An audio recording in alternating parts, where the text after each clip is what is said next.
the way that I work and the way that Terrell works, who's the other facilitator of the project, is to start off with an issue or a topic, and start off with just discussions, writing things on the board, getting things off our chest, everybody's opinions, everybody's points of view, and then from those ideas, starting to develop characters and starting to develop scenes.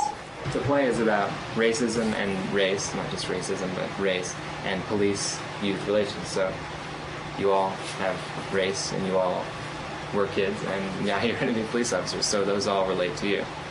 I was brought up in a family that, yeah, well, I feel that, I don't know if I'd call them racist, but there's a lot of racial overtones. And it's pulling at me inside right now. You know, I even said to Will a couple times in my journal, am I a racist? You know, am I a racist? You know, how do I feel? The first initial workshop was, all right, teens and police officers. We put them two words up on the board. And what everyone had to do was just throw out different things that they heard about them. The juveniles were saying that police officers are crooked, they are power hungry, they harass you, things like they're stupid. A lot had to do with power and money hungry and being very crooked and discriminatory, prejudice. Our stereotypes were, you know, we saw the kids with the baggy jeans and, you know, the pants hanging down, like down to their knees. And so we automatically got the stereotype that they were hoodlums, or, you know, they were selling drugs, or they skipped school, or they're no good, or they're bad kids. It's almost as if you're stereotyping all kids. If you're out here, you're probably going to be up to something. If you're not doing something now, you probably will be before the night's over. So disperse and go about your way and go home or something of that nature, traditionally. I think young people put an image up like a cop is either out to get me, doesn't understand me, they're racist. We see a lot of kids from midnight to 4 or 5 in the morning. I had that negative vibe about cops, you know. They do their little sneaky things, you understand what I'm saying? And just a lot of issues. I mean, we have issues as police officers.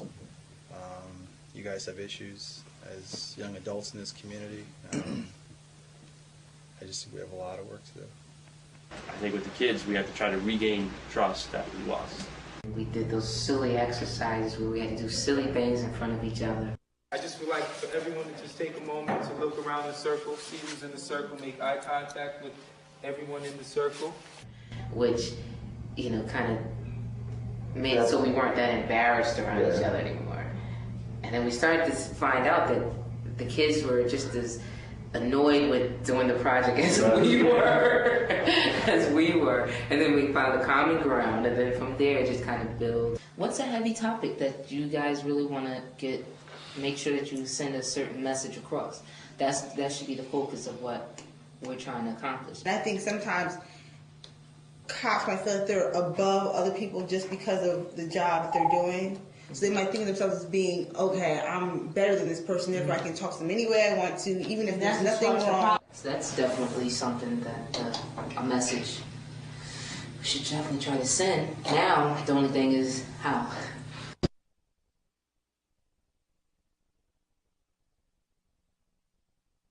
You know, look at that black cop, too. Hello. How you doing, ma'am? You ran that light back there. You have a reason why you ran the light back there? Where do you keep your license and your registration information? Where do you keep your license, your registration, and your insurance information? Where's your seatbelt? The plate's not in the back of the car, it's in the window. So what games do you want to play? Where do you keep your license, your registration, and your insurance information? Yeah, I got it. It's right here.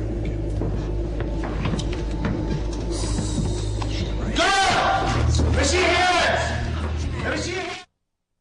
It's on a whole other level now than just pulling you over because you maybe turned and you weren't supposed to or something like that. Now it's escalated to something totally different. Think of all the possibilities that could be in each other's mind, just staring at each other. How many times has this young man had a had an experience with a cop that was negative, and is he looking at him for him, or is he looking at him through the eyes of all these experiences? And vice versa, the officer, how many stories has he heard about black men? How many prejudices does he have? How many things are in his head that are getting in the way between them just being human together? What we're asking police to do today is to actually get to know and get to understand the very same people that are causing them to be afraid in the first place. Scary. You could have been killed. Know that?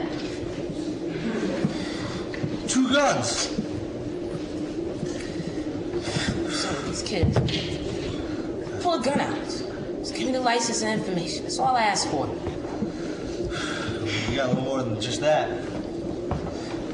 I know I was there. You okay? Yes, I'm all right. You don't look like yourself right now. I'm all right. All right. Want to call it support service? Support service? I ain't no support service. All right. It's part of the job. That's what we're expected to do, suppress your feelings. You're more thick-skinned than the average citizen. You got to take this stuff and handle it and deal with it. So go out for a drink after work. It'll go away. And that's been the mentality in most police departments across the country for years. What they're taught, especially by veteran officers, is to forget it. That's the job. We don't want to hear about it. And the less you talk about it, the tougher you are. And that's the opposite of what we're trying to teach people in the academy. It's the same cops. Yeah, that's right. You ran that stop sign back there. Sorry, I see the stop. Yeah, whatever. Where do you keep your license and your registration information? In the glove box. Well, that's the only place I should see you reaching for.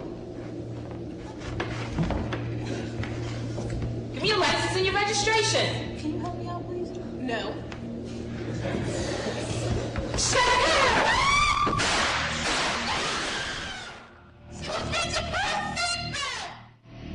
That, I think, is common. There are a lot of officers out there who have been through similar scenarios where they either overreact or underreacted, but I feel they're like on pins and needles and, worried and nervous about what's going to happen next. It was real. It wasn't just us on the stage. The term projects give us a chance to look at this, open up, and talk about it. Maybe not identifying with your feelings or maybe not expressing your feelings, which is very difficult for officers to do, but at least revisiting something that has been bothering you. We're not seeing them in their uniform. We're seeing them as they really are, as they're really just people trying to do their job, and we're just kids just trying to live our lives. We had a graduation party for a group of kids, seniors, and they had it actually at a Silver Shields Club, which is a black police officers club, and they rent it out to sometimes for parties, and a fight broke out outside, and after the fight broke out, there was 4 of the members that was part of the Eye to Eye piece there. It wasn't even my call, but I was trying to get everything calm and figure out what was going on. And then I recognized one face out of every. No one wanted to listen to me. They weren't trying to hear it. I said, Kiki, and she was, I don't know. You know the police? You know that police? She was, I don't know any police officers. I said, Kiki. So I took my hat off, and she was, Michelle, officer. She came running and she hugged me, and the crowd was like, phew. So the situation, rather than being hostile, like running in and everybody get down, it was more of a meeting in the street. Like when they saw each other, it was a handshake or a hug and what's going on. It's established the bridge that I think, a communication bridge between the police officers and the kids.